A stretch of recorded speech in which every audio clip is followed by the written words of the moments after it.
Bonjour, allez aujourd'hui on s'attaque à une question qui revient tout le temps en agriculture. Est-ce que nos bonnes bactéries, les lactobacillus par exemple, survivent vraiment au passage dans le pulvérisateur? C'est une question qui a l'air très technique, mais en réalité c'est la clé pour que ces produits soient efficaces. Alors plongeons là-dedans. Ok, imaginez la scène. On est devant le pulvérisateur, on regarde le manomètre et on voit ce chiffre. 8 bars. Tout de suite, la question se pose. Pour les milliards de micro-organismes qu'on s'apprête à envoyer, ce passage sous pression, c'est juste un moyen de transport ou c'est carrément une zone de combat? Un outil ou une arme? Bon, logiquement, le premier suspect, c'est cette pression. C'est le chiffre qu'on voit, celui qui impressionne. On va donc commencer notre petite enquête par là. Qu'est-ce que la science nous dit vraiment sur l'impact de ces 8 bars de pression? Alors pour qu'on parle tous de la même chose, 8 bars, ça équivaut à 0,8 mégapascal ou MPa. C'est vraiment la pression de travail standard qu'on retrouve sur la plupart des machines agricoles. On garde bien ce chiffre en tête, c'est notre point de départ. Et maintenant, attention, voici l'info qui change tout. Les études scientifiques montrent que pour commencer à observer un simple petit stress, une perturbation de la membrane chez le Lactobacillus plantarum, il faut monter à 200 mégapascal. Et là, on ne parle même pas de tuer la bactérie, juste de la déranger un peu. Et quand on met ces deux chiffres l'un à côté de l'autre, eh bien, l'image parle d'elle-même. D'un côté, 0,8 mégapascal. De l'autre, 200 mégapascal. Ce n'est même plus le même ordre de grandeur. La pression du pulvé est plus de 200 fois plus faible que le seuil où l'on commence à peine à voir un effet. L'écart est juste gigantesque. La conclusion de tout ça, elle est donc assez claire et nette. La pression statique seule, cette force de compression uniforme, ne peut tout simplement pas être la cause d'une mortalité massive. L'idée que ces 8 bars puissent, à eux seuls, anéantir une population de lactobacillus, c'est un mythe. Notre premier suspect est donc disculpé.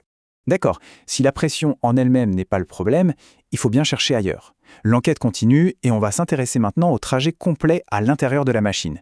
Parce que la pression, en fait, elle est surtout là pour créer de la vitesse et d'autres forces bien plus dynamiques. Voilà le périple. On part de la cuve, un environnement plutôt calme. Puis hop, aspiration dans la pompe, propulsion à toute vitesse dans les tuyaux, passage en force dans la buse et enfin l'explosion en fines gouttelettes. Chaque étape de ce voyage soumet les bactéries à des contraintes bien particulières.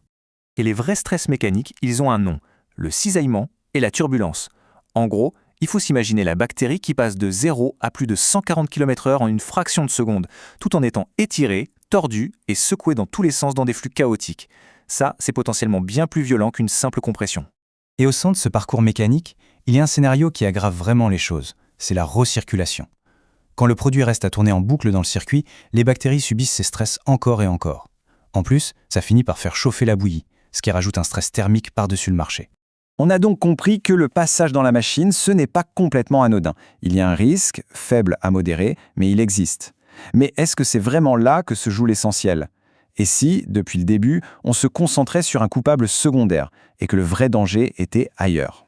C'est là que l'analyse bascule. Il est temps de lever le nez de la machine et de regarder ce qui se passe autour. Parce que les menaces les plus mortelles pour les lactobacillus, elles se passent souvent là où on ne les cherche pas, dans la chimie de la cuve et dans l'environnement juste après la pulvérisation. Et les voici, les vrais tueurs. Un pH trop bas ou trop haut dans le mélange, la présence de produits comme le cuivre ou le soufre. Mais le pire de tous, bien souvent, c'est tout simplement la dessiccation, le fait de sécher sur la feuille, en plein soleil, exposé aux UV, à l'oxygène et à la chaleur. Ces facteurs sont bien plus redoutables que n'importe quelle contrainte mécanique.